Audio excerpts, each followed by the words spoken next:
نحمده ونصلي على رسوله الكريم اما بعد اعوذ بالله من الشیطان الرجیم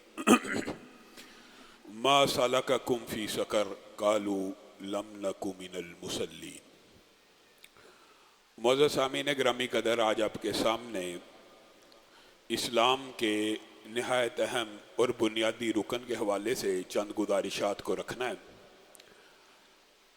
ہم سب کلمہ گو مسلمان ہیں، اسلام کو سب نے قبول کیا، اور ہم یہ سمجھتے ہیں کہ اسلام کو زبان سے اقرار کر لینا، لا الہ الا اللہ یا شہادتین کا اقرار کر لینا، یہ اسلام کے لیے کافی ہے۔ صرف زبان سے لا الہ الا اللہ کا کلمہ پڑھ لینا اور اس کے بعد اس کی تصدیق دل کا کرنا، دل اس کی تصدیق کرے تو ایمان کا ایک درجہ مکمل ہوتا ہے۔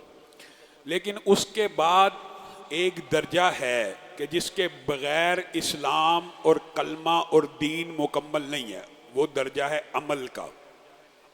یعنی آپ نے جو اسلام کا کلمہ پڑھا ہے وہ اس وقت تک کامل اور مکمل نہیں ہے جب تک آپ اس کلمے کے پڑھنے کے بعد جو آپ کے اوپر حقوق و فرائض لازم کیے گئے ہیں ان کے اوپر عمل نہیں کرتے۔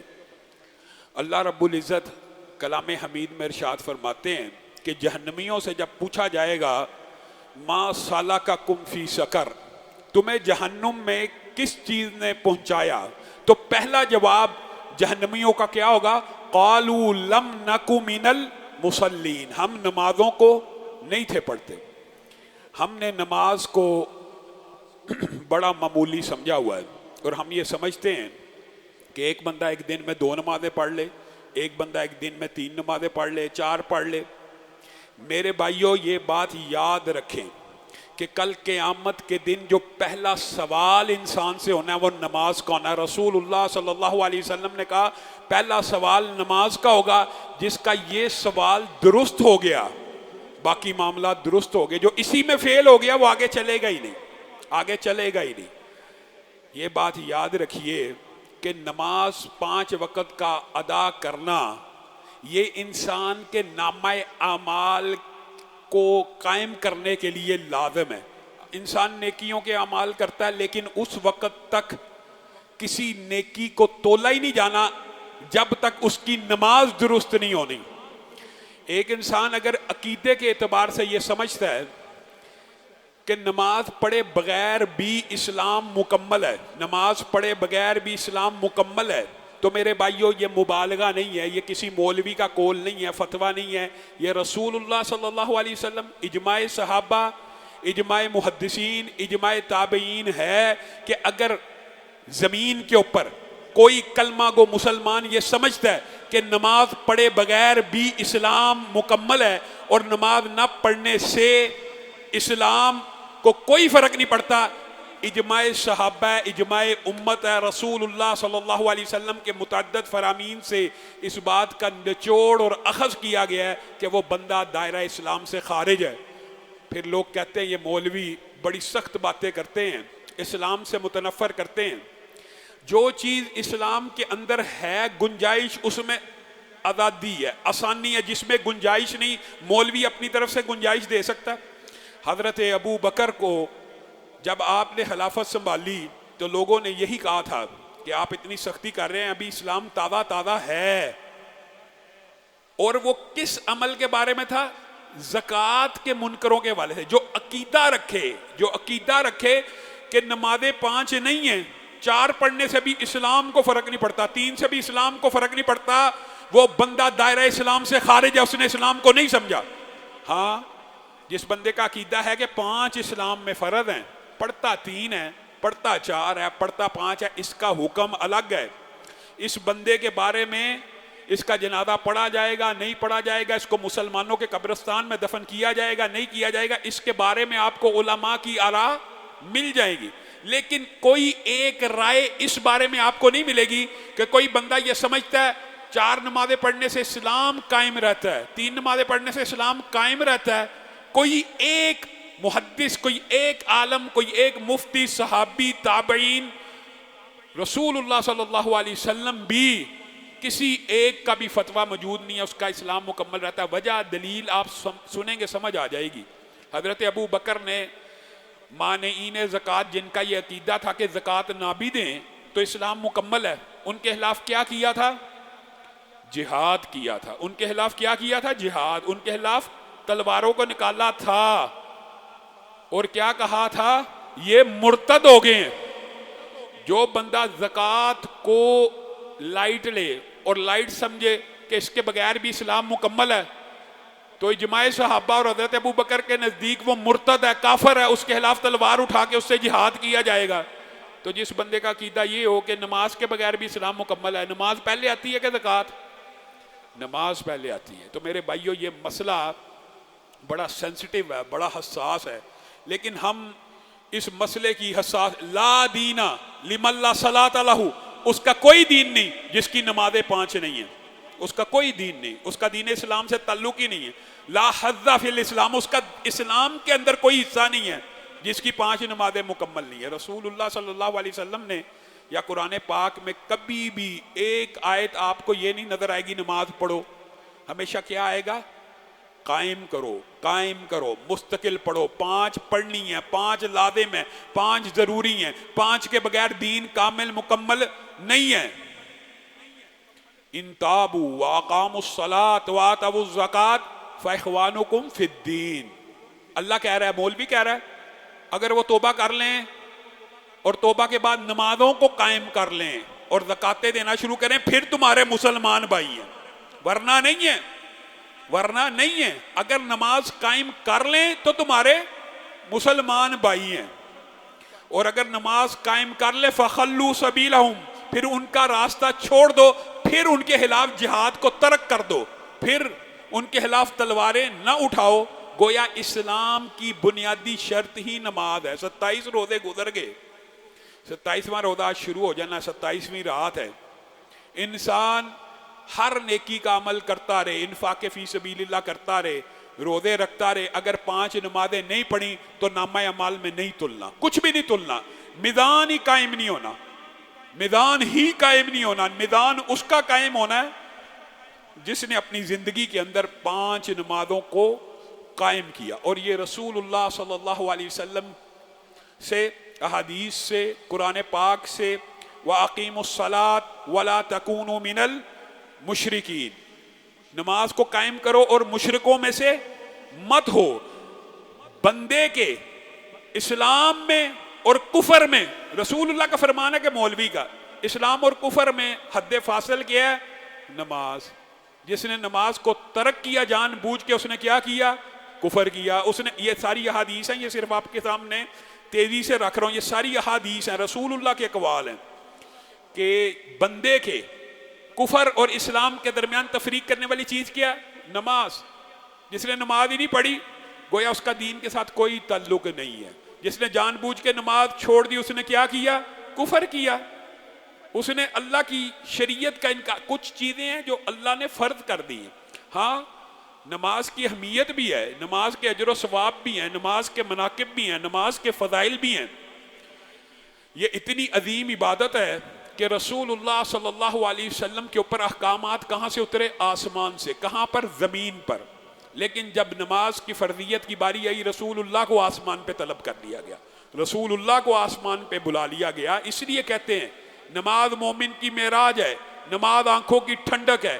یہ جو جتنے نماز دین کا ستون ہے، یہ جو ستون ہوتا ہے، ستون پلر، اگر نکال دیا جائے عمارت قائم رہتی ہے؟ اگر عمارت ہی قائم نہیں رہتی تو آپ کو یہ کسی نے شیطانی وسوسہ ڈالا ہوا کہ 4 پڑھنے سے بھی میں مسلمان باقی رہ جاؤں گا.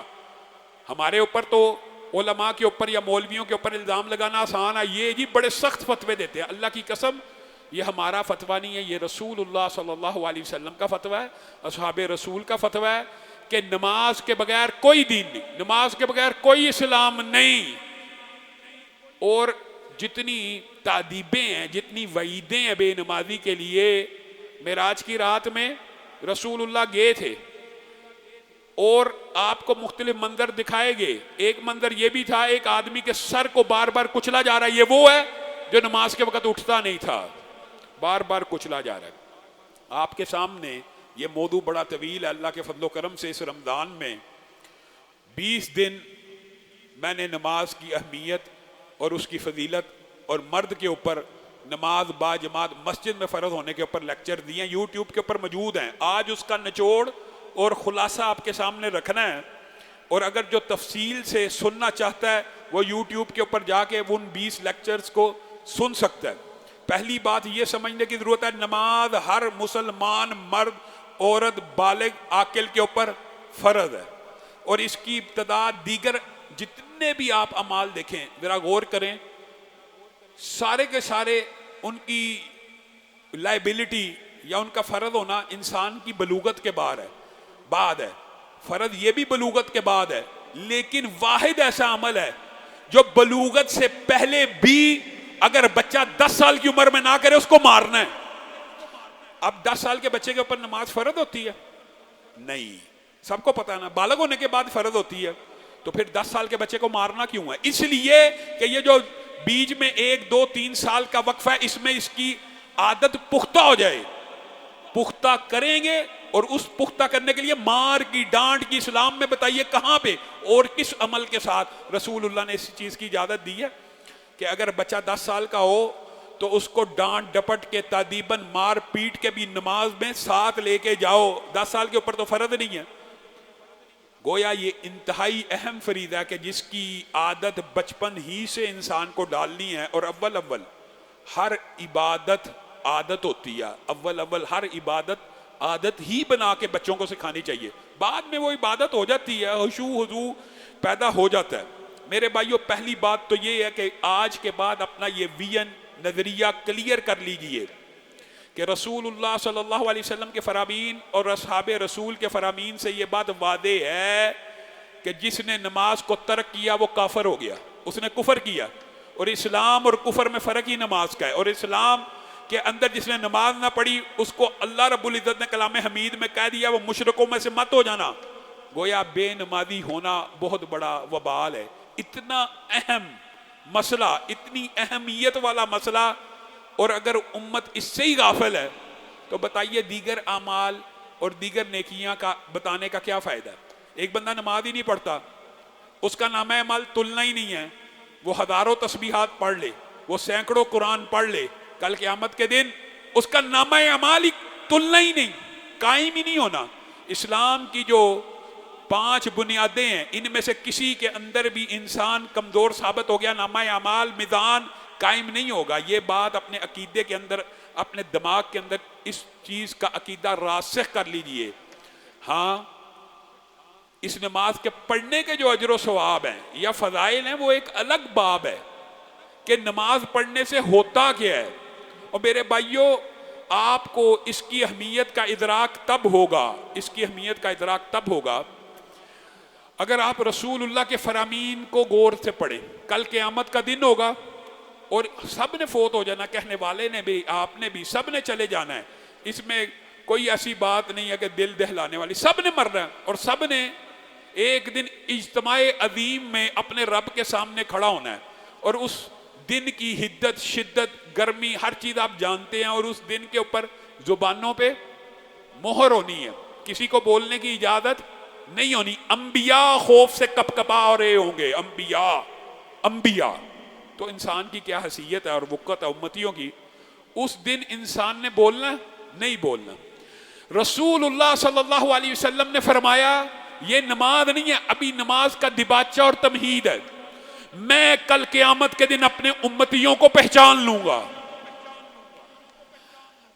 وہاں پہ بولنے کی اجازت ہوگی کہ ایک بندہ کہے گا اے اللہ کے رسول میں نے بھی تو کلمہ پڑھا تھا، میں بھی آپ کا امتی ہوں. کہہ سکے گا؟ خاموش، شٹ اپ کال ہے، کوئی نہیں بول سکتا. بڑے بڑے جلیل القدر پیغمبر خاموش، اور کوئی ان سے گفتگو کرنے کی کوشش کرے گا وہ کہے گا فلاں فلاں، حتیٰ کہ رسول اللہ کو اجازت ملے گی کلام کرنے کی سب سے پہلے. کیا کوئی بندہ یہ کہے گا میں اللہ کے رسول میں آپ کی امت ہوں تو مجھے بھی اپنی امت میں شامل کر لیجئے؟ نہیں. حدیث پورا جائزہ لیں، آپ کو ایک بات سمجھ آ جائے گی، بڑی آسان ہے، آسان بات ہے. رسول اللہ نے کہا میں اپنی امت کو پہچان لوں گا. کس چیز سے؟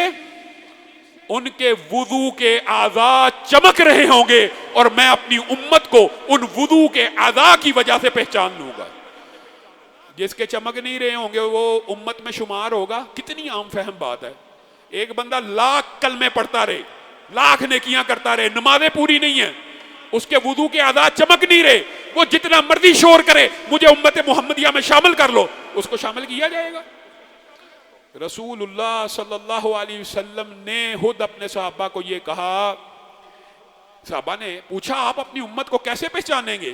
تو رسول اللہ نے کہا کالے گھوڑے ہوں، مثال دینے کے لیے سفید گھوڑے ہوں، کالے گھوڑے ہوں، ان کے ماتھوں کے اوپر سفید نشان ہوں، ان کی ٹانگوں کے اوپر سفید نشان ہوں، تو تم وہ گھوڑے پہچان لو گے؟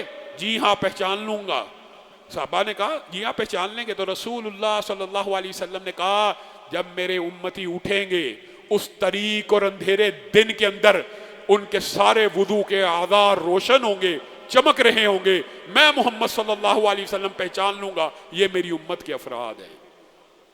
اب بتائیے یہ وضو نماز کا دباچہ ہے، ابتدا ہے، تمہید ہے. صرف وضو کے جو فضائل ہیں اس کے لیے کئی جمعے درکار ہیں.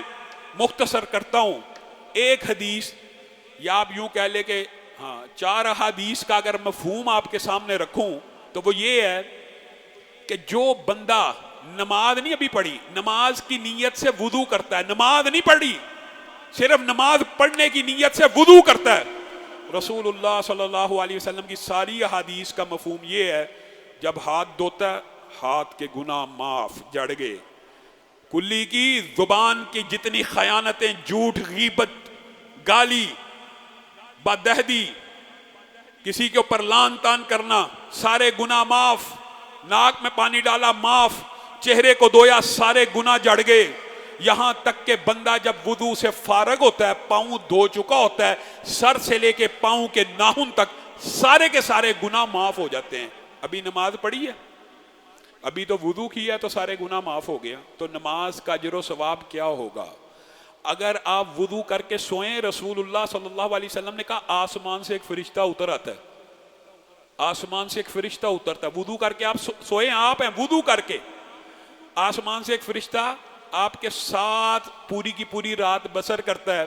جب بندہ کروٹ لیتا ہے نیند کے اندر تو وہ کہتا اللہم اغفر لہ، اللہم ارحمہ، اللہ اس کی مغفرت فرما، اس کے اوپر رحم فرما. کس وجہ سے؟ کیونکہ یہ وضو کے عالم میں اللہ سویا ہے، یہ وضو کے عالم میں سویا ہے اللہ، یہ وضو کے عالم میں سویا ہے. اس کے گناہ معاف فرما، اس کے اوپر رحمتوں کا نزول فرما. فرشتے اپنی مرضی سے بولتے ہیں. فرشتے کس کے حکم سے بولتے ہیں؟ اللہ کے. اللہ کہہ رہے ہیں کہ دعا کرو، اور قبول کس نے کرنی ہے؟ اللہ نے. تو کیا دعا کی قبولیت میں کوئی شک ہے، شبہ ہے؟ یہ صرف نماز کے پڑھے بغیر کی نیت ہے وضو کی، کہ رات سونے سے پہلے، اور اس کی احادیث لمبی چوڑی ہیں. پھر اچانک آنکھ کھل گئی، وضو کر کے سویا، جو دعا کرے اللہ تعالیٰ قبول کرے گا. یہ نماز کا دباچہ اتنا محترم ہے، اتنا مقدس ہے، اتنا اہم ہے. تو بتائیے نماز کتنی اہم ہوگی اگر نماز کا دباچہ، نماز کی تمہید ایسی ہے کہ صرف وضو کرنے سے سارے کے سارے گناہ معاف ہو جاتے ہیں. صحیح حدیث ہے، ایک بھی ضعیف نہیں، سارے کے سارے گناہ معاف ہو جاتے ہیں. تو نماز پڑھنے کا اجر و ثواب کیا ہوگا یہ بھی سن لیجئے. من خرج من بیتہ متطہرا فاجرہ کاجر الحاج المحرم.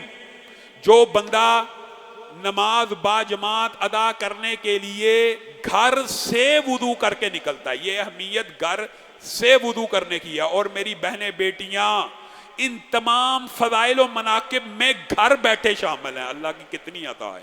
مرد کے اوپر یہ ہے کہ جو گھر سے نکلے وضو کر کے کس چیز کی طرف؟ نماز با جماعت کو ادا کرنے کی طرف نکلا. من خرج من بیتہ متطہرا، جو بندہ اپنے گھر سے نکلا وضو کر کے، فاجرہ کاجر الحاج المحرم الی صلاۃ مکتوبۃ، ان کا لفظ بھی حدیث میں موجود ہے. کس طرف نکلا؟ نماز با جماعت کو ادا کرنے کے لیے. فاجرہ کاجر الحاج المحرم، اس کا اجر اس حاجی کی طرح ہے جس نے احرام پہن کے لبیک کہا ہے. اگر رسول اللہ صلی اللہ علیہ وسلم یہ فرما دیتے نا کہ اس کا اجر حج کے برابر ہے، تو بات تب بھی مکمل تھی. لیکن رسول اللہ نے یہ نہیں فرمایا. رسول اللہ نے فرمایا فَأَجْرُهُ كَأَجْرِ الْحَاجِّ الْمُحْرِمِ. اب ذرا ذہن میں لائیں، حاجی احرام پہننے سے پہلے کس سٹرگل اور محنت سے گزرتا ہے؟ پیسہ جمع کرتا ہے، محنت مشقت کرتا ہے، مزدوری کرتا ہے. کس مرحلے کے بعد پہنچ کے اس کی وہ سٹیج آتی ہے وہ احرام پہنے، ٹکٹیں بک کراتا ہے، ہوٹل بک کراتا ہے، مکتب بک کراتا ہے. وہ سٹیج، یہ سارے کے سارے نیکیوں کے اعمال جمع ہو جائیں پھر حاجی احرام پہنتا ہے. اور گھر سے وضو کر کے مسجد کی طرف آنے والے کو اس حاجی جتنا اجر و ثواب صرف وضو کر کے نکلنے پہ مل جاتا ہے. اب مجھے ایک بات آپ نے ایمانداری سے بتانی ہے کہ اگر گھر سے نکلنے کا اجر و ثواب ایک حاجی کے احرام پہننے والے حاجی کے حج کے برابر ہے تو نماز ادا کرنے کا کتنا ہوگا؟ اس کا کچھ اندازہ لگایا جا سکتا ہے؟ صرف نکلنے کا یہ اجر ہے، صرف نکلنے کا یہ اجر ہے. اور رسول اللہ صلی اللہ علیہ وسلم نے فرمایا جب تم گھر سے نکلو، اس کی جو عربی عبارتیں یا اس کی ڈیٹیل پہلے بھی آپ کو کہا، اگر کوئی دیکھنا چاہتا ہے وہ یوٹیوب کے اوپر لیکچرز پڑھیں ہیں، لیکن میں بات تیزی سے صرف اشارے کر کے آپ کو بات سمجھانا چاہتا ہوں کہ آپ کے دماغ میں یہ بات بیٹھ جائے. جو بندہ گھر سے نکلا، صرف نکلا ہے وضو کر کے، رسول اللہ صلی اللہ علیہ وسلم نے فرمایا وہ تشبیک نہ کرے. تشبیک، انگلیوں میں انگلیاں مت ڈالے. گھر سے وضو کر کے نکلے تو وہ انگلیوں میں انگلیاں مت ڈالے. اللہ کے رسول کیوں؟ کیونکہ جو ہی وہ وضو کر کے گھر سے نکلا ہے اللہ تعالیٰ نے اسے حالت نماز میں لکھ لیا ہے. وہ لغو حرکتیں نہ کرے. میں اور آپ کیا کرتے ہیں؟ مسجد آنے تک موبائل کھولا ہوا ہے، موبائل کو کھول کر فیس بک کے پیجز دیکھ کر غیر محرم کی تصویریں دیکھنا، کیا یہ تشبیک سے چھوٹا جرم ہے کہ بڑا جرم ہے؟ تشبیک کیا ہے؟ انگلیوں میں انگلیاں ڈال لینا. رسول اللہ نے اس سے منع کیا ہے کہ نماز کا ایک پروٹوکول ہے. آپ کے دل میں وہ احساسات ہونے چاہیے کہ کائنات کی سب سے بڑی ہستی، کائنات کی سب سے بڑی شخصیت کے دربار میں جا رہا ہوں، اس کی مسجد میں جا رہا ہوں، اس کی میزبانی ابھی میری ہونے والی ہے. بندہ مومن سجدہ تو زمین پہ کرتا ہے، زمین پہ کرتا ہے، زمین پہ ہی کرتے ہیں نا. وہ سجدہ جو بندہ مومن زمین پہ کر رہا ہوتا ہے، ناک ماتھا زمین پہ رگڑ رہا ہوتا ہے، اللہ تعالیٰ اسے اتنا بلند کرتے ہیں کہ حدیث کے الفاظ ہیں کہ بندہ سجدہ تو زمین پہ کرتا ہے لیکن اس کا سر اللہ کے قدموں کے اوپر آ جاتا ہے. بتائیے اس سے بڑی کوئی معراج ہو سکتی ہے بندہ مومن کی؟ کوئی معراج ہی نہیں ہو سکتی. رسول اللہ صلی اللہ علیہ وسلم نے یہ فرمایا نکلے تو تشبیک مت کرے. تشبیک معمولی حرکت ہے، وہ حالت نماز میں ہے. اور کیا یہ صرف نکلتے وقت حالت نماز میں ہے؟ نہیں، حدیث دوسری بھی موجود ہے کہ گھر پہنچتے تک بھی تشبیک نہ کرے، کیونکہ گھر پہنچنے تک بھی وہ حالت نماز میں ہے. اور اس کی تائید دیگر حدیث کرتی ہیں کہ مسجد کے اندر جب بندہ نماز کے بعد بیٹھتا ہے تو بھی وہ نماز کی حالت میں ہوتا ہے. اور پہلی حدیث یہ بھی سن لیجئے، رسول اللہ صلی اللہ علیہ وسلم نے ارشاد فرمایا جس وقت بندہ مسجد میں نماز کے لیے آ جاتا ہے اور وہ نماز کے انتظار میں بیٹھ جاتا ہے تو وہ حالت نماز ہی میں ہے. آسمان سے فرشتہ نازل ہوتا ہے اس بندے کے لیے اور اس کے سائیڈ پہ کھڑا ہو جاتا ہے. ابھی بندے نے نماز شروع نہیں کی اور یہ دعائیں کرنا شروع کر دیتا ہے، اللہم اغفر لہ، اللہم ارحمہ، اللہ اس بندے کے اوپر رحمتوں کا نزول فرما، اس بندے کی مغفرت فرما. یہ گھر سے وضو کر کے مسجد میں نماز پڑھنے کی نیت سے بیٹھا ہوا ہے. جب نماز پڑھنے کی نیت سے بیٹھا ہوا ہے تو آسمان سے فرشتے اس کے لیے دعائیں کر رہے ہیں.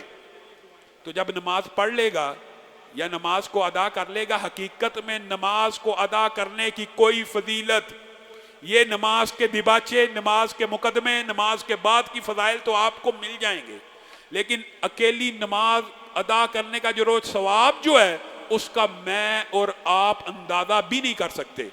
حل تدری فیما یختصم الملأ الاعلی، کیا تمہیں پتہ ہے رسول اللہ صلی اللہ علیہ وسلم کہتے ہیں میں ایک رات سویا، میں نے اپنے رب کو خواب میں دیکھا. رب کو، رسول اللہ صلی اللہ علیہ وسلم نے خواب میں رب کی زیارت کی ہے لیکن جاگتی آنکھوں کے ساتھ معراج کے اندر زیارت نہیں ہوئی، خواب کے اندر زیارت ہوئی ہے، جاگتی آنکھوں کے ساتھ زیارت نہیں ہوئی، اور یہ قرآن پاک کی نصوص سے ثابت ہے۔ ہاں اللہ تعالیٰ کل قیامت کے دن انسانوں کو ایسی آنکھیں فراہم کر دے گا کہ وجوہ یومئذ ناظرہ الی ربہا ناظرہ، کل قیامت کے دن چمکدار چہرے اپنے رب کا دیدار کریں گے۔ اللہ تعالیٰ ہم سب کو ان میں شامل فرمائے۔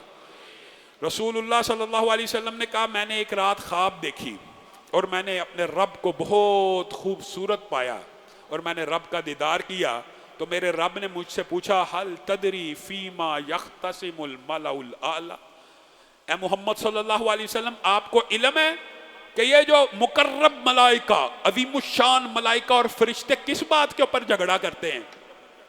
رسول اللہ صلی اللہ علیہ وسلم نے کہا پھر مجھے شرح صدر ہو گیا، تو میں نے اللہ کو کہا جی ہاں مجھے علم ہے فرشتے کس بات کے اوپر جھگڑا کرتے ہیں۔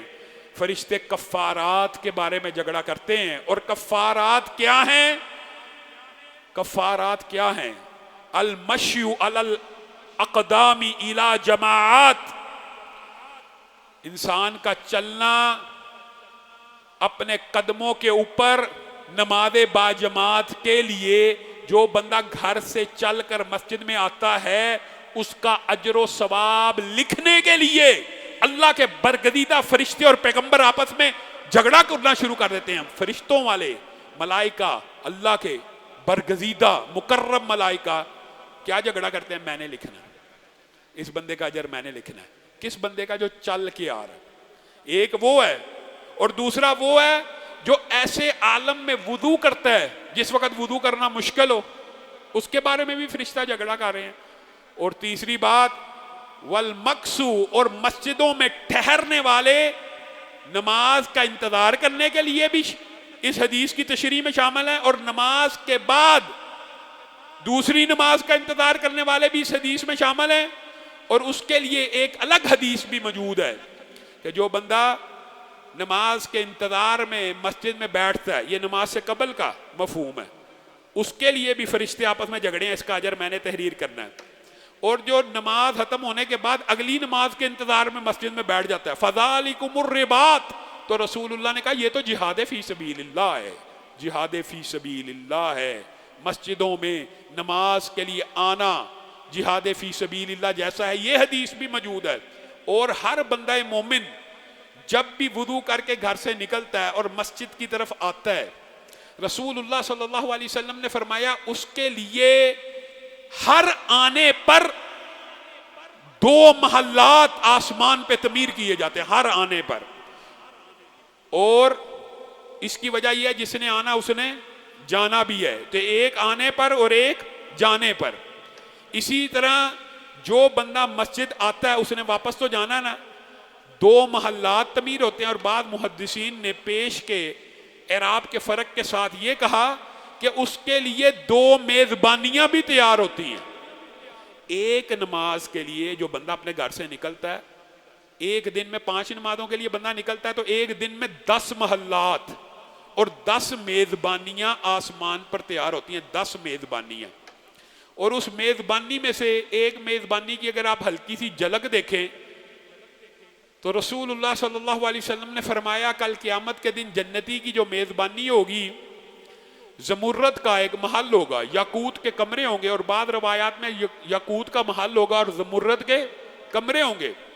ہر کمرے اور ہر محل کے اندر پھر 70 کمرے ہوں گے، پھر ان 70 کمروں کے اندر 70 دسترخوان بچھے ہوں گے، یعنی جنتی کا ڈرائنگ روم ہے 70 کمروں میں مشتمل، اور ہر کمرے کے اندر 70 دسترخوان بچھے ہیں، اور ہر دسترخوان کے اوپر 70 کھانے پڑے ہیں، اور ہر کھانے کے 70 ذائقے ہیں، اور یہ جنتی کی ایک وقت کی رب میزبانی کرے گا۔ یہ میزبانی ایک نماز پڑھنے سے 2 مرتبہ کی قائم ہو جاتی ہے آسمان کے اوپر، اور 2 مرتبہ کے محل تعمیر ہو جاتے ہیں۔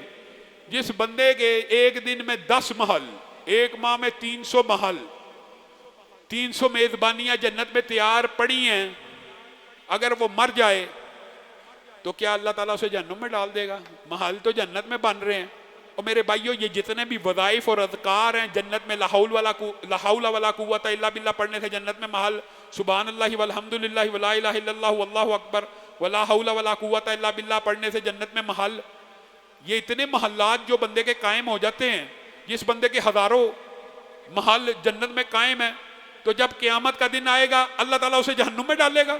لیکن یہ محل قائم اور باقی تب رہیں گے اگر آپ نماز پڑھتے ہوں گے. نماز کے بغیر جو بندہ تسبیح پڑھے، تحلیل کرے، لا حول ولا قوت الا باللہ پڑھے اور سمجھے کہ میرا جنت میں محل بن رہا ہے، یہ عقیدہ ذہن سے آج نکال دینا ہے. نماز کے بغیر کوئی عمل نیکی کا قابل قبول ہے ہی نہیں اللہ کے ہاں. نماز اسلام اور کفر کے درمیان فرق کرنے والی چیز ہے. ہاں جو پڑھتا ہے اس کے لیے اجر و ثواب اس قدر زیادہ ہیں، اس قدر فضائل ہیں کہ یہ طویل موضوع ہے، لیکن بعض ان میں سے آپ کے سامنے رکھ رہا ہوں. رسول اللہ صلی اللہ علیہ وسلم نے فرمایا جو بندہ باجماعت نماز کے لیے آتا ہے اور پہلی صف میں آ کے کھڑا ہو جاتا ہے، یہ جو پہلی صف ہے مسجد کی، یہ جو پہلی صف ہے مسجد کی، یہ اللہ کے ہاں فرشتوں کی صف جیسی ہے. پہلی صف میں کھڑے ہونے والی جو خوش قسمت لوگ ہیں جو پہلی صف میں کھڑے ہوتے ہیں، یہ صف فرشتوں کی صف کے برابر ہے. اور اسی پر بس نہیں ہے، ان اللہ و ملائکتہ یصلون علی الصف الاول، اللہ بھی اور اس کے فرشتے بھی پہلی صف والوں کے اوپر درود بھیجتے ہیں. اللہ درود بھیجتا ہے، اللہ درود بھیجتا ہے. اللہ بتائیے اللہ کا درود بھیجنا کیا ہے؟ برکت کے لیے، فرشتوں کے ہمراہ ان کا تذکرہ کرنا. اللہ کا درود بھیجنا یہ ہے. میرا آپ کا درود بھیجنا تو اللہ سے دعا کرنا ہے نا کہ اللہ ان کے درجات بڑھا بلند کر. لیکن جس کے اوپر اللہ درود بھیجے تو اللہ نے تو خود بلند کرنے ہیں. اس کا مطلب یہ ہوتا ہے اللہ اس بندے کے اوپر خیر و برکتوں کا نزول فرماتا ہے، اس کے اوپر رحمتوں کا نزول فرماتا ہے، اس کا ذکر اپنے فرشتوں کے مجلسوں میں کرتا ہے. یعنی وہ بندہ اللہ کی رحمت کی آگوش میں آ جاتا ہے جس کے اوپر اللہ اور اس کے فرشتے درود بھیجتے ہیں. تو صحابہ جو ہیں ظاہر ہے رسول اللہ صلی اللہ علیہ وسلم کی ایسی بات سنتے تھے تو پھر سوالات بھی کیا کرتے تھے. تو رسول اللہ صلی اللہ علیہ وسلم سے پوچھ لیا کہ اللہ کے رسول، اور پوچھنا جہاں پہ سوال بنتا تھا صحابہ پوچھ لیتے تھے کہ ایک بندہ اقامت سے پہلے مسجد میں آیا اقامت سے پہلے، مفہوم آپ کے سامنے رکھ رہا ہوں، اذان کے بعد آ گیا ہے، لیکن بندوں کی تعداد اتنی زیادہ ہے پہلی صف میں پورے ہی نہیں آ سکتے، تو کیا وہ اس اجر و ثواب سے محروم رہ جائیں گے؟ اللہ کے رسول مطلب کہ اقامت تکبیر اولا سے پہلے، تکبیر تحریمہ سے پہلے جو بندے آگے اللہ کے رسول دوسری صف کے اندر کھڑے ہو گئے ان کا کیا بنے گا؟ پہلی صف کے اوپر تو آپ نے فرما دیا پہلی صف فرشتوں جیسی ہے، ان کے اوپر اللہ اور فرشتے درود بھیجتے ہیں، تو اللہ کے رسول دوسری صف. تو رسول اللہ صلی اللہ علیہ وسلم نے فرمایا ان اللہ و ملائکتہ یصلون علی الصف الثانی، دوسری صف کے اوپر بھی اللہ اور اس کے فرشتے درود بھیجتے ہیں. پھر صحابہ کے دماغ میں خیال تو آ سکتا تھا کہ اگر دو صفوں سے زیادہ نمازی ہوں تو یاد رکھیے اقامت سے پہلے جتنی بھی صفیں ہوں، چاہے 10 ہوں، چاہے 20 ہوں، چاہے 100 ہوں، چاہے 200 ہوں، اقامت سے پہلے اقامت تکبیر تحریمہ سے پہلے ان اللہ و ملائکتہ یصلون علی الصفوف الاول، ان ساری کی ساری صفوں کے اوپر اللہ بھی اور اس کے فرشتے درود بھیجتے ہیں. آج کے بعد آنے کی کوشش کریں، اقامت سے پہلے مسجد میں آ جائیں، اللہ کا درود پا لیں، فرشتوں کا درود پا لیں. اور چند باتیں تو نماز کی اتنے اجر و ثواب ہیں کہ نماز کے اندر کیے گئے بعض اعمال کی فضیلت سن کے آپ حیران رہ جائیں گے. جو بندہ، حدیث صحیح ہے، جو بندہ امام کی ولضالین کے بعد آمین کہتا ہے، صحیح حدیث ہے، امام نے ولضالین کہا اور آپ نے کیا کہا؟ آمین. اگر اس کی آمین فرشتوں کی آمین کے ساتھ موافقت کر جائے، یہاں سے یہ بات ثابت ہوتی ہے جب بھی جماعت ہو رہی ہوتی ہے فرشتے بھی نماز پڑھ رہے ہوتے ہیں پیچھے اور وہ بھی آمین کہتے ہیں، جس کی آمین فرشتوں کی آمین سے مل گئی غفر لہ ما تقدم من ذنبہ، اس کے سارے گناہوں کو اللہ نے معاف کر دیا. یہ نماز کے اندر ایک جز، ایک لفظ کا اجر و ثواب ہے. آپ نے آمین کہا تو آپ کے سارے گناہ معاف ہو گئے. اب یہ جو فرشتوں کے ساتھ موافقت کی بات ہے، اس کا کیا ٹرانسلیشن ہے؟ اس کی ٹرانسلیشن یہ ہے کہ جب آپ نماز پڑھے تو جب بھی ولضالین امام کہے آپ نے آمین کہنا ہے، کیونکہ آمین کہنا یہودیوں کو چڑ چڑاتا ہے، اور رسول اللہ کے دور میں اتنی اونچی ہوتی تھی کہ مسجد النبوی کی چھتیں کانپ اٹھتی تھی۔ آپ نے آمین کہنا ہے، جس نے آمین کہہ دیا، بعض لوگ خاموش رہتے، پوری پوری نماز پڑھے ہیں آمین کہتے ہوئے خاموش ہیں۔ آمین اگر آپ نے کہہ دیا، صرف کہہ دیا، تو محدثین نے لکھا اس کا مطلب ہے کہ یہ ضروری نہیں کہ جس لمحے میں آپ نے کہا اس لمحے میں فرشتے نے کہا، فرشتے کی تو آپ سنتے نہیں، تو موافقت کیسے ہوگی؟ موافقت کی مطلب صرف یہ ہے کہ جیسے ہی امام ولضالین کہے آپ آمین کہیں تو آپ کی فرشتوں سے موافقت ہو گئی اور آپ کے سارے گناہ معاف ہو گئے صرف آمین کہنے سے۔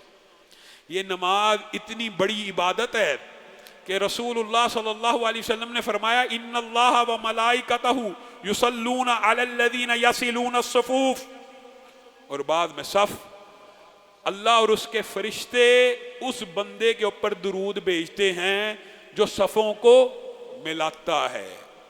ملانا، بعض لوگ اس سے بھی چڑ جاتے ہیں، ہاں جو بندہ نہ ملانا چاہے آپ اس کے پیچھے نہ پڑ جائیں، لیکن اگر آپ ملائیں گے، وقفوں کو پورا کریں گے تو آپ اس حدیث کے مصداق ہوں گے۔ کوشش کر لیجئے، دوسرا ملائے نہ ملائے، آپ ایک دفعہ کوشش کریں گے تو آپ کے اوپر اللہ اور اس کے فرشتے درود بھیجنا شروع کر دیں گے۔ آپ نے کوشش تو کی، بات ختم۔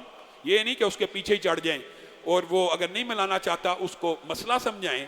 رسول اللہ صلی اللہ علیہ وسلم نے، یہ دیکھیں نماز کے اعمال میں سے ہی ہے نا صف کو ملانا، نماز شروع ہونے سے پہلے ہے، نماز کے اندر بھی اگر ہے تو نماز کے اعمال میں سے ہے۔ رسول اللہ صلی اللہ علیہ وسلم نے فرمایا جو بندہ صف کے مابین خلا کو پر کرتا ہے، یعنی کوئی بھائی فاصلے پہ کھڑا ہے تو وہ تھوڑا سا قریب ہو کے خلا کو پر کرتا ہے، تو صرف اس خلا کو پر کرنے والے کے لیے اللہ جنت میں محل بنا دیتے ہیں۔ یہ نماز کے اعمال ہیں چھوٹے چھوٹے، اور یہ کسی کا اختلاف نہیں ہے۔ اور رسول اللہ صلی اللہ علیہ وسلم نے جب یہ احکامات بیان کر دیے نا تو حدیث میں آتا ہے کہ پھر صحابہ آپس میں اتنا جڑ کے نماز پڑھتے تھے کہ ان کی قمیضیں بھی آپس میں چھج جاتی تھی اور ان کے ٹخنوں کے ساتھ ٹخنے جڑ جا۔ آج ہم میں سے کوئی ٹخنوں کے ساتھ ٹخنا ملا سکتا ہے؟ صحابہ رسول اللہ کا قول نہیں سنتے تھے نا، بس اس کے اوپر شدت سے عمل کرنے کی کوشش شروع کر دیتے تھے اور اس کو پوری طرح اختیار کرتے تھے۔ ہم پاؤں کے ساتھ پاؤں ملا لیں تو دوسرا ایسا ہی بیچارے کو جیسے کرنٹ لگ جاتی ہے، پیچھے ہو جاتا ہے۔ ایسا نہیں کرنا چاہیے۔ ہاں اگر ایک بندے کا تجربہ نہیں ہے، ٹریننگ نہیں ہے، تو اس کو آپ ابلاغ کریں، اس کو آپ سمجھائیں، اس کی نماز کو بھی اس نماز میں ڈسٹرب نہ کریں۔ نماز کے بعد اگر آپ اس کو کہہ دیں بھائی صفے ملا لو، بھائی اس طرح کر لو، بھائی یہ کر لو، یہ رسول اللہ صلی اللہ علیہ وسلم نے ملانے کے بارے میں یہ فرامین ہے، اور جو خلا کو پر کرتا ہے اس کے بارے میں یہ فرامین ہے۔ اور میرے بھائیو، رسول اللہ صلی اللہ علیہ وسلم نے فرمایا جو بندہ، یہ طویل باب ہے، صرف چند باتیں رکھتا ہوں، کہ جو بندہ عشاء کی نماز باجماعت پڑھتا ہے، اور رسول اللہ صلی اللہ علیہ وسلم انسان کی نفسیات کو، اور اللہ بھی انسان کی نفسیات کو بڑی اچھی طرح سمجھتا، اللہ نے بنایا جو دو نمازیں جو انسان کے لیے مشکل ہے نا، اللہ تعالیٰ نے ان میں اجر و ثواب بھی زیادہ رکھا ہے۔ وہ کون سی دو نمازیں؟ ایک عشاء کی اور ایک فجر کی۔ اور رسول اللہ صلی اللہ علیہ وسلم نے فرمایا کہ یہ دو نمازیں منافقوں کے اوپر بھاری بھی بہت ہیں، بلکہ ایک نماز میں تو رسول اللہ صلی اللہ علیہ وسلم نے کہہ دیا کیا فلاں موجود ہے فجر میں؟ کیا فلاں موجود ہے؟ نہیں، تو کہا یہ نمازیں منافقوں کے اوپر بھاری ہے۔ گویا جو فجر میں نہیں آ رہا رسول اللہ اس کو منافق کہہ رہے ہیں۔ میرے بھائیو، رسول اللہ صلی اللہ علیہ وسلم نے فرمایا جو عشاء کی نماز باجماعت ادا کرے، صرف باجماعت نماز ادا کرے، بس گویا اس نے آدھی رات کا قیام کر لیا، آدھی رات کا قیام۔ اور جس نے فجر کی نماز کو ادا کر لیا باجماعت مسجد میں، یہ عورتوں کے لیے گھر بیٹھے فضیلت ہے، لیکن ان کے فضائل میں وقت ہے۔ یہ جتنی باتیں مردوں کے لیے مسجد میں ہیں فضیلتوں کی، وہ عورتوں کے لیے اپنے گھر میں ہیں، لیکن وقت کے ساتھ خاص ہیں۔ ہاں مغرب کے وقت مغرب پڑھیں، عشاء کے وقت عشاء پڑھیں گی، تخیر قضا کر کے نہیں، تو پھر یہ اجر و ثواب گھر بیٹھے بھی پا لیں گی کہ عشاء کی نماز پڑھنے سے آدھی رات کا قیام، اور فجر کی نماز پڑھنے سے پوری رات کے قیام کو پا۔ صرف دو فرض نمازیں۔ ایک دفعہ حضرت عمر کے دور میں ایک شخص نماز کے لیے حاضر نہ ہوا، حضرت عمر چلے گئے اور پوچھا وہ آیا نہیں، کہا وہ ساری رات قیام کرتا رہا۔ حضرت عمر نے کہا ساری رات کے قیام سے بہتر تھا کہ فجر کی نماز باجماعت ادا کرتا، آج کے بعد ناگاہ نہ کرے۔ تو تو یہ صحابہ کا طرز عمل تھا. اور یہ نمازوں کے جو فضائل و مناقب ہیں، اکیلی فجر کی نماز، اور ان فجر اور عشاء کی نمازوں کے بارے میں اور بھی متعدد حدیثیں ہیں کہ کل قیامت کے دن ان لوگوں کو مکمل نور کی بشارتیں ہوں جو تاریک راتوں کی نمازوں کو ادا کرتے ہیں. وہ کون سی ہیں؟ عشاء کی اور فجر کی. اور اگر تمہیں پتہ چل جائے عشاء اور فجر کی نماز کا اجر و ثواب اور فضیلت کیا ہے، رسول اللہ صلی اللہ علیہ وسلم نے دو الفاظ کہے ہیں، اس کے دو معنی نکلتے ہیں. جو لفظ کا ہے کہ تم گھٹنوں کے بل گھسٹتے ہوئے، گھٹنوں کے بل گھسٹنے سے مراد جب بچہ شروع میں ابھی چلنا شروع نہیں کرتا تو وہ کرالنگ کرتا ہے، وہ رڑتا ہے، وہ گھٹنوں کے بل چلتا ہے. تو رسول اللہ نے کہا گھٹنوں کے بل چل کے بھی آنا پڑے نا تمہیں پتہ چل جائے اس کی فضیلت کیا ہے. گائے کا ایک پاوا پکا ہو یا بکرے کا، اس کے اوپر گوشت کی بوٹی ہو، تم حاضر ہو جاتے ہو. اگر تمہیں پتہ لگے فجر اور عشاء میں جو فضیلت ہے تو تم اپنے گھٹنوں کے بل چل کے آؤ. اور دوسری بات جو کی گئی ہے وہ کیا ہے کہ اپنی سرین کے بل. اور سرین کے بل کون چلتا ہے؟ معذور جو ہوتے ہیں نا، جن کی ٹانگیں کٹی ہوں، وہ اپنے دو ہاتھوں کو اپنی پشت کو زمین پہ رکھتے ہیں پھر آگے چلتے ہیں. یا گھٹنوں کے بل چل کے آؤ یا اپنی پشتوں کے بل رڑتے ہوئے پہنچو. تمہیں اگر فجر اور عشاء کی نماز کی اہمیت کا ادراک اور شعور ہو جائے. کیوں؟ یہ کل قیامت کے دن ہر بندے نے اپنے نور کی روشنی میں چلنا ہے. ہر بندے نے اپنے نور کی روشنی میں چلنا ہے. جو بندہ جتنا عمل کرے گا اتنا اس کا نور ہوگا. اس دن روشنی کہیں سے نہیں ملنی. سورج سوا نیزے کا مطلب یہ نہیں کہ روشن ہوگا، روشنی انسان کے اپنے اعمال کی ہوگی. نورہم یسعی بین ایدیہم، ان کے اپنے ہی نور آگے اور پیچھے ہو رہے ہوں گے. بعض لوگ ان کے نوروں میں چلنے کی کوشش کریں گے، وہ کہیں گے پیچھے چلے جاؤ. یہ نور دنیا سے ملتا ہے اور یہ نور ان کو ملتا ہے جو فجر اور عشاء کی نمازیں پڑھتے ہیں. یہ ان کو ملتا ہے. ہر بندے کا نور اپنے عمل کے مطابق ہوگا. اسی لیے رسول اللہ صلی اللہ علیہ وسلم نے کہا جو بندہ فجر کی نماز کے وقت گھر سے نکلتا ہے، آسمان سے ایک پروٹوکول کا فرشتہ، پروٹوکول کا محافظ فرشتہ علم بردار جھنڈا لگا کے اس کے آگے کھڑا ہو جاتا ہے. اور جیسے جیسے وہ چل رہا ہوتا ہے وہ جھنڈا اٹھا کے اس کے آگے آگے چلتا ہے. اس کا ایک نمونہ کبھی آپ نے پریڈ دیکھی ہے؟ آگے ایک جھنڈا اٹھا کے کھڑا ہوتا ہے، علم لہرا کے کھڑا ہوتا ہے. آپ کے آگے پیچھے ایک جھنڈے والی گاڑی ہو یا محافظ مل جائے، آپ اتراتے پھرتے ہیں. اس بندے کے نصیبے کا کیا کہنا جو وضو کر کے گھر سے فجر کی نماز کے لیے نکلتا ہے. اللہ آسمان سے پروٹوکول کا فرشتہ نازل کرتا ہے جس نے جھنڈا اٹھایا ہوتا ہے اور وہ اس کا محافظ ہوتا ہے. اور وہ بندہ جب تک مسجد میں جاتا نہیں ہے اس کے آگے آگے چلتا ہے. جب مسجد میں پہنچ جاتا ہے واپس چلا جاتا ہے؟ نہیں، کھڑا ہو جاتا ہے اور بندے کے واپس نکلنے کا انتظار کرتا ہے. اور جب تک وہ اپنے گھر میں واپس نہیں پہنچتا اس کو یہی پروٹوکول دیتا ہوا اس کے گھر میں چھوڑ کے آتا ہے. یہ اللہ کا پروٹوکول ہے. صرف ایک فجر کی نماز پڑھنے، میں آپ کو صرف اندازہ یا خیال ہی ٹرانسفر کر رہا ہوں کہ اصل اجر و ثواب کیا ہوگا. آپ نوافل کے اعتبار سے صرف جائزہ لیں کہ رسول اللہ صلی اللہ علیہ وسلم نے فرمایا جس نے فجر کی نماز مسجد میں پڑھی باجماعت، اس کے بعد وہ سورج کے طلوع ہونے تک وہیں بیٹھا رہا، یعنی مسجد میں بیٹھا رہا، باتھ روم جا سکتا ہے، ذکر اذکار کرنے کے لیے مسجد میں بیٹھا رہا اس نیت سے کہ جب سورج طلوع ہو جائے گا، اشراق کا وقت شروع ہو جائے گا، میں 2 رکعتیں پڑھوں گا. اس نیت سے مسجد میں بیٹھا ہے، صرف اس نیت سے. اگر وہ 2 رکعتیں ادا کر لے تو رسول اللہ صلی اللہ علیہ وسلم نے فرمایا اس کو حج و عمرے کا مکمل ثواب دے دیا جائے گا. یہ نفل نماز ہے کہ فرض ہے؟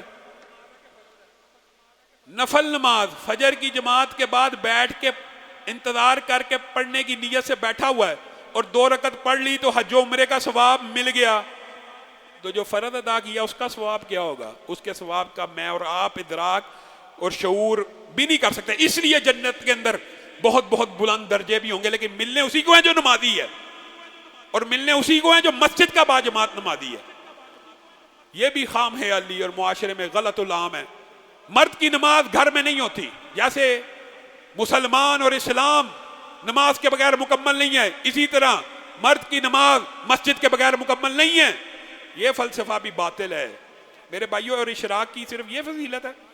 رسول اللہ صلی اللہ علیہ وسلم نے یہ کہا حج و عمرے کا ثواب مل گیا. پھر آگے کیا کہا دوسری حدیث میں ایسے حج و عمرے کا ثواب ملا جن کو اللہ رب العزت نے قبول کر لیا۔ اب آپ بتائیے، آپ کوئی بھی نیکی کا عمل کریں، کیا یہ گارنٹی ہے اللہ نے قبول کیا؟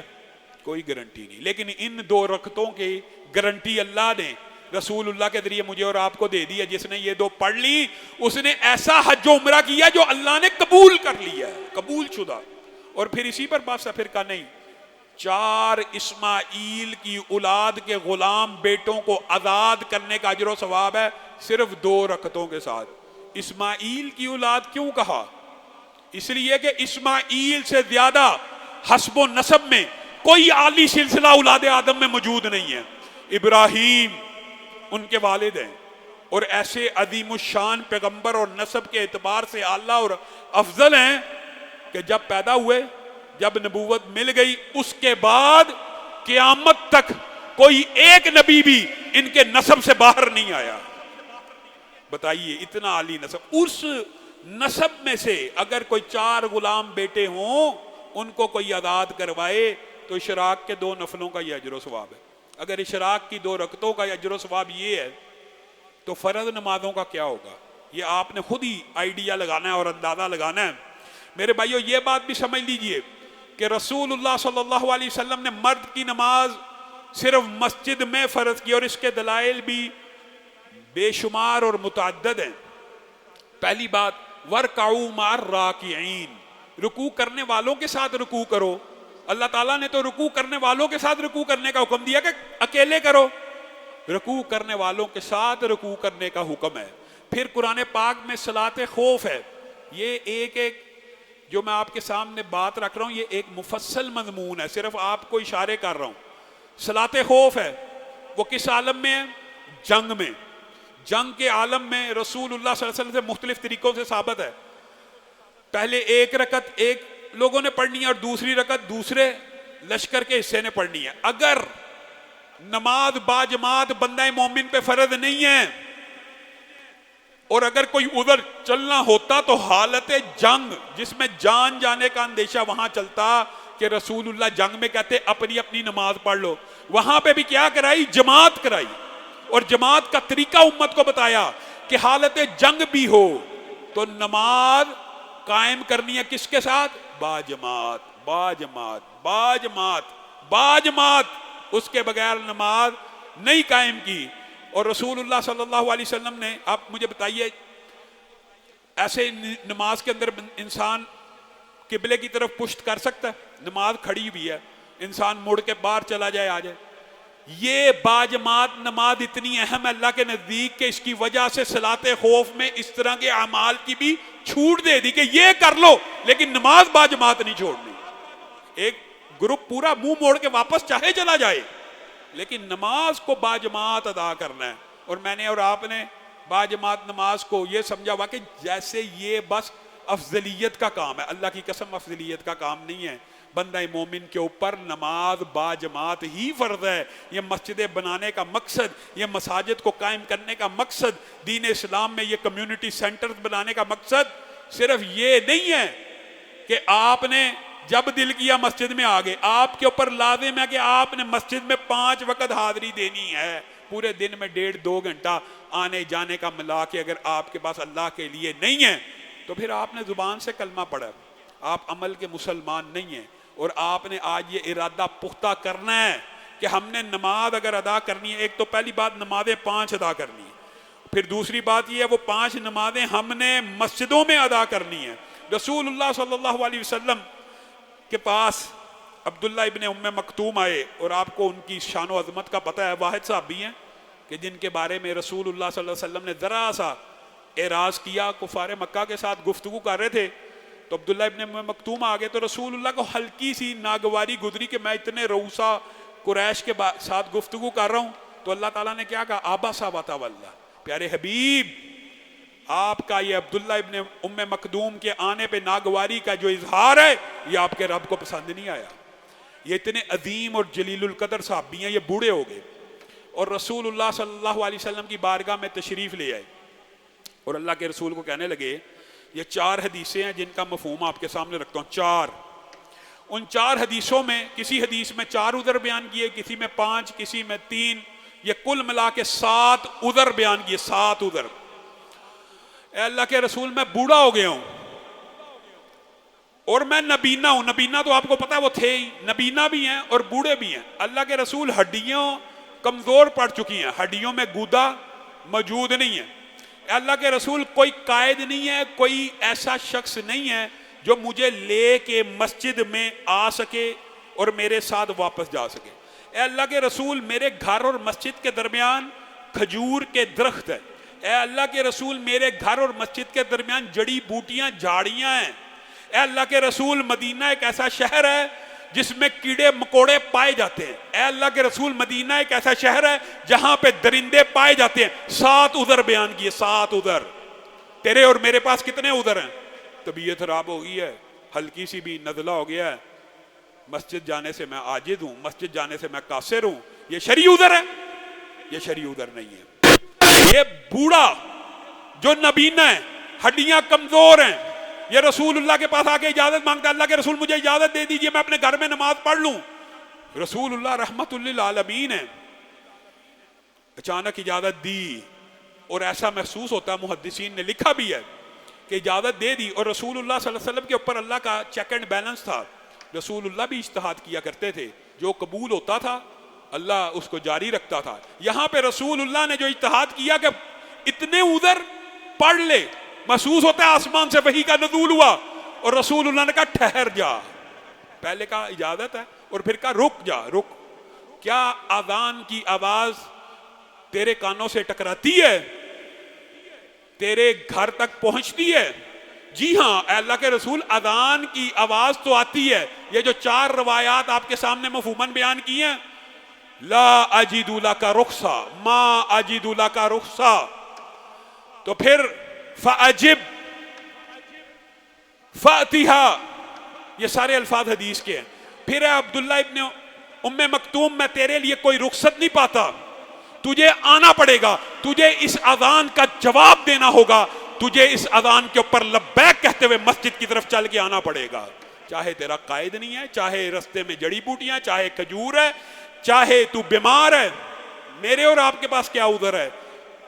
امام مسجد حی علی الصلاۃ حی علی الفلاح، کان سے ٹکرا رہی آواز، آنکھ نہیں کھل رہی، نیند نہیں کھل رہی، بیوی بچوں کے ساتھ مصروف ہیں۔ جس بندے کی عصر کی نماز ضائع ہوگی، اس کے لیے اس کی ساری دنیا مال ہلاک ہونے سے زیادہ بدتر ہے، ایک نماز فوت ہونا۔ اور آپ اور میں کیسے غافل ہیں، اور ہمیں یہی احساس نہیں ہے کہ بندہ مومن کی نماز مسجد میں فرض ہے، اور اس کے دلائل متعدد ہیں۔ رسول اللہ صلی اللہ علیہ وسلم نے لقد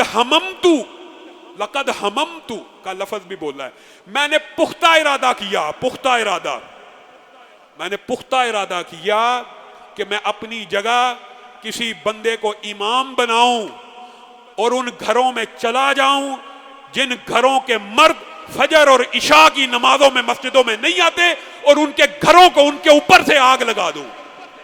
بعض لوگوں نے یہ سمجھا، میں نے اور آپ نے عام فہم، کہ یہ رسول اللہ صلی اللہ علیہ وسلم نے سزا دی ہے، مالی سزا ہے کہ گھروں کو آگ لگا دی جائے۔ اللہ کی قسم نہیں، حدیث کے الفاظ اس بات کے اوپر دلالت کرتے ہیں، علیہم، کہ میں ان کے گھروں کو ان کے اوپر جلا کے راکھ کر دوں، صرف گھروں کو نہیں، ان کو بھی ان کے اندر زندہ جلا کے راکھ کر دوں۔ جو بندے فجر اور عشاء کی نماز میں مسجدوں میں نہیں آتے، یہ مولوی کا فتویٰ ہے؟ یہ رسول اللہ کہہ رہے ہیں میں نے ارادہ پختہ کر لیا کہ میں ان گھروں کو آگ لگا دوں، ان بندوں کے اوپر پختہ ارادہ کر لیا۔ اور یہ ارادہ صرف رسول اللہ صلی اللہ علیہ وسلم نے نہیں کیا، حضرت عمر کہتے ہیں اللہ کی قسم میں نے بھی ارادہ کر لیا کہ جو بندہ عشاء کی نماز میں حاضر نہیں ہوتا یا فجر کی نماز میں حاضر نہیں ہوتا، میں عمر اس کی گردن کو اس کے تن سے جدا کر دوں۔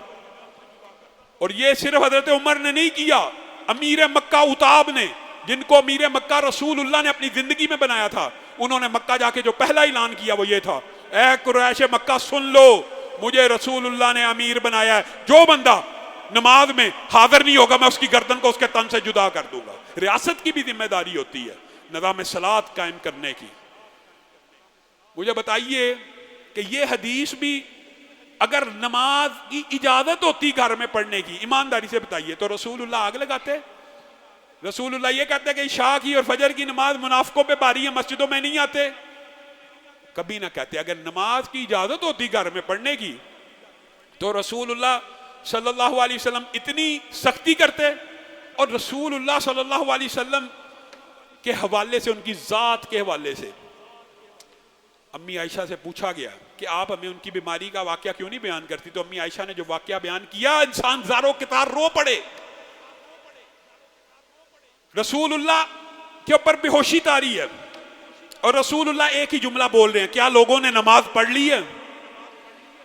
نہیں، آپ کا انتظار ہو رہا ہے۔ رسول اللہ نے کہا ٹب لاؤ میں غسل کروں۔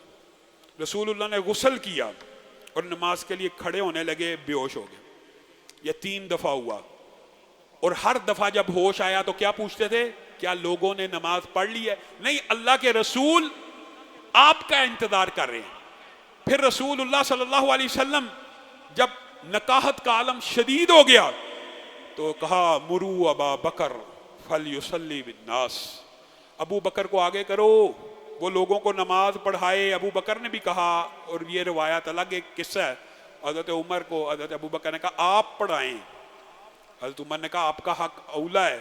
اور جب رسول اللہ کو کہا گیا کہ ابو بکر نرم دل ہیں، آپ کے مصلے کے اوپر کھڑے نہیں ہو سکیں گے، عمر کو کہیں یا کسی اور کو کہیں، تو وَيَأْبَ اللَّهُ وَالْمُؤْمِنُونَ يَأْبَ اللَّهُ وَالْمُؤْمِنُونَ، رسول اللہ کے منہ سے یہ الفاظ نکلے، اللہ بھی اور مومن بھی میرے مصلے کے اوپر ابو بکر کے علاوہ کسی کو برداشت نہیں کریں گے۔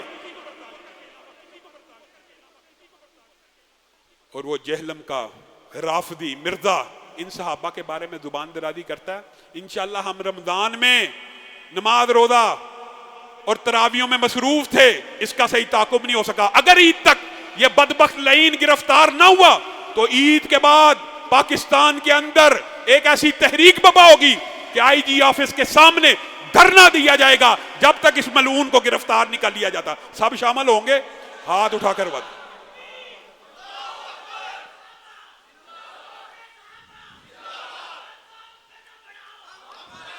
انشاءاللہ کوئی یہ نہ سمجھے کہ ہم نے رمضان کی وجہ سے تحریکیں چل رہی ہیں، اہل سنت جاگ اٹھے ہیں۔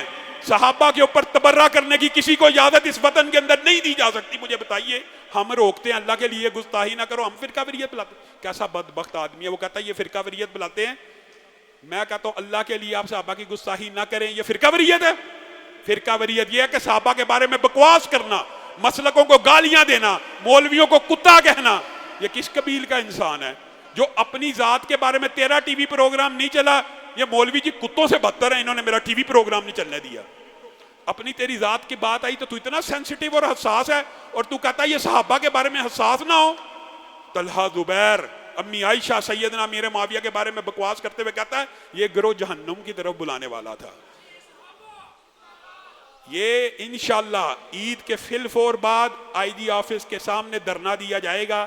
علامہ ابتسام لائی دیر صاحب اعلان کریں گے، آپ سب ساتھی شامل ہوں گے، اس کو بھی کافر کردار تک انشاءاللہ ہم پہنچائیں گے۔ بات یہ ہے کہ رسول اللہ صلی اللہ علیہ وسلم نے کہا ابو بکر کے علاوہ مومن بھی اور اللہ بھی کسی کو میرے مصلے کے اوپر کھڑا ہونے نہیں دے گا۔ پھر کیا بات یہاں پہ ختم ہوگی واقعہ؟ نہیں، اللہ کی قسم امی عائشہ کہتی ہیں کچھ طبیعت بحال ہوئی کچھ، تو رسول اللہ 2 آدمیوں کو کہنے لگے نماز کھڑی ہوگی ہے مجھے مسجد میں لے چلو۔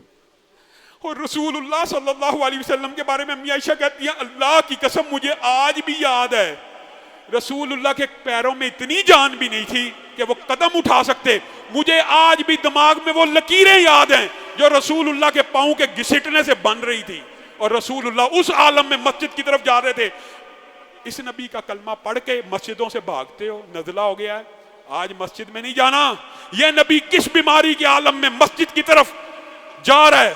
میں اور آپ تندرست ہیں، صحت مند ہیں، ہر چیز اللہ نے دی ہے، نماز جی گھر میں بھی ہو جاتی ہے۔ یہ کسی جاہل کا فتویٰ ہے کہ نماز گھر میں ہو جاتی ہے، نماز گھر میں نہیں ہوتی بندہ مومن کی، بندہ مسلمان کی۔ رسول اللہ صلی اللہ علیہ وسلم سفر میں ہے، سفر میں، یا عارف صاحب آگے، اچھا سفر میں ہے رسول اللہ صلی اللہ علیہ وسلم، اور رسول اللہ صلی اللہ علیہ وسلم کو اتنی سخت نیند آئی ہوئی ہے، جناب ابو قتادہ کہتے ہیں کہ اللہ کی قسم رسول اللہ گرنے لگے تھے، گرنے لگے تھے. میں بار بار پکڑتا تھا اور میں کہتا تھا اللہ کے رسول سفر ملتوی کیوں نہیں کرتے, روک کیوں نہیں دیتے, ریسٹ کیوں نہیں کر لیتے, پڑاؤ ڈال کے سو کیوں نہیں جاتے؟ تو رسول اللہ ایک ہی جواب دیتے تھے, اگر سفر کے درمیان پڑاؤ ڈال دیا تو ہمارے نماز فجر کا کیا بنے گا؟ تو رسول اللہ کے صحابہ آپ سے محبت کرتے تھے, کہنے لگے اللہ کے رسول ہم آپ کو اٹھا دیں گے, ہم آپ کو اٹھا دیں گے, ہمیں مقرر کر دیجئے. تو رسول اللہ نے پھر ان کی بات مانی. گرتے پڑتے اس وقت جب فجر کا وقت قریب آیا, نیند نہیں پوری کر رہے کہ کہیں فجر مس نہ ہو جائے, اور بلال کو اور صحابہ کو اپنے اوپر گارڈ مقرر کیا کہ میری فجر کی نماز کو مس نہیں ہونے دینا. یہ آپ کے رسول کا اور آپ کے پیغمبر کا طرز عمل نمازوں کے بارے میں کیا. حضرت عمر, سبحان اللہ, حضرت عمر کے جب طبیبوں نے یہ کہا نا کہ اگر ابھی ہوش نہ آیا تو جان چلی جائے گی, تو کہا ہوش کیسے آئے گا؟ تو ایک بندہ کہنے لگا حیا علی الصلاۃ پڑھو, عمر بے ہوش بھی ہو جائے گا تو آنکھیں کھل جائیں گی. حیا علی الصلاۃ پڑھا تو عمر کے منہ سے نکلا جس کی نماز نہیں اس کا کوئی دین نہیں. اچانک آنکھ کھل گئی, جس کی نماز نہیں اس کا کوئی دین نہیں. خنجر لگے ہوئے ہیں, خون نکل رہا ہے. صحابہ کا طرز عمل تو یہ ہے. سعید بن مسیب کو کہا گیا آپ اشوب چشم کا شکار ہو گئے ہیں, اشوب چشم ہے بیماری, آپ ذرا 2 دن وادیوں میں چلے جائیں. کہا 2 دن وادیوں میں جاؤں گا, یہ 10 نمازیں مسجد سے رہ جائیں گی, میں نہیں جاتا. 40 برس تک ایک نماز میں بھی تکبیر تحریمہ سے پیچھے نہیں رہے, 40 برس میں. اور خود اپنے بارے میں کہتے ہیں 30 برس, 40 برس تو ان کے ساتھیوں نے گواہی دی نا, اپنے بارے میں کہتے ہیں 30 برس گزر گئے ہیں, 30 برس گزر گئے ہیں, جب بھی کسی باجماعت نماز کی اذان ہوئی ہے اللہ کے فضل سے مسجد میں موجود تھا. اذان کے وقت تکبیر کی بات نہیں. اور یہ حدیث بھی حسن درجے کی ہے, جو 40 دن باجماعت نماز کو ادا کر لیتا ہے اس کے دل سے نفاق ختم ہو جاتا ہے, جہنم سے محفوظ ہو جاتا ہے. باجماعت, اللہ کے بندو آپ نے یہ کیا سمجھا کہ باجماعت نماز مسلمانوں کے اوپر فرض ہی نہیں؟ پہلے یہ ایک فلسفہ چلتا ہے کہ نماز جی 4 بھی پڑھ لو 3 بھی پڑھ لو. مولوی بڑا سخت ہے, فتویٰ دیتا ہے, بندہ دائرہ اسلام سے خارج ہوتا ہے, مولوی دیتا ہے فتویٰ. اور مولوی کو کیا ضرورت ہے تجھے دائرہ اسلام سے خارج کرنے کی؟ یہ اللہ کا رسول اللہ کا ضابطہ ہے کہ جو بندہ نماز نہیں پڑھتا وہ دائرہ اسلام سے خارج ہے. عقیدہ یہ رکھتے ہوئے کہ اسلام کو ہاں, جو بندے غافل ہیں سست ہیں ان کے عقاب ان کی وعیدیں الگ ہیں. ان کا عقیدہ یہ ہے کہ 5 نمازیں فرض ہیں, میں 4 پڑھتا ہوں, میں سست ہوں, میں غافل ہوں, اس بندے کا حکم الگ ہے. لیکن اس کے بارے میں بھی علماء کی بحث ہے کہ یہ مسلمانوں کے قبرستان میں دفن ہوگا کہ نہیں, اس کا جنازہ پڑھایا جائے گا کہ نہیں. یہ اس بندے کے بارے میں ہے جس کا عقیدہ 5 ہیں اور وہ غفلت کر رہا ہے. تو جس کا عقیدہ یہ ہو کہ 5 نہ بھی پڑھے تو مسلمان مکمل ہے, وہ پکا بدبخت ملعون ہے, اس نے دین اسلام کو نہیں سمجھا. اللہ رب العزت جو کہا گیا جو سنا گیا اس کو سمجھنے کی توفیق عنایت فرمائے. سبحان ربک رب العزت عما یصفون وسلام علی المرسلین والحمد للہ رب العالمین.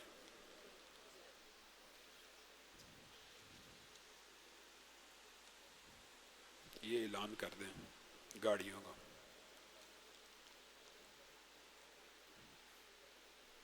تراویح میں قرآن کو کھول کر اوپر سے دیکھ کر سن سکتے ہیں, جی سن سکتے ہیں, پڑھ نہیں سکتے. آپ نے ساتھ ساتھ نہیں پڑھنا کیونکہ پڑھنے کی اجازت صرف سورۃ فاتحہ کی ہے. قرآن کھول کے آپ سن سکتے ہیں, پڑھ نہیں سکتے.